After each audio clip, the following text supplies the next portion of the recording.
விழியும் விழியும் கலந்து கலந்து பார்வையொன்றானதே.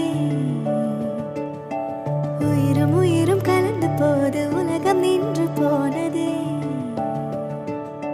விழியும் விழியும் கலந்து கலந்து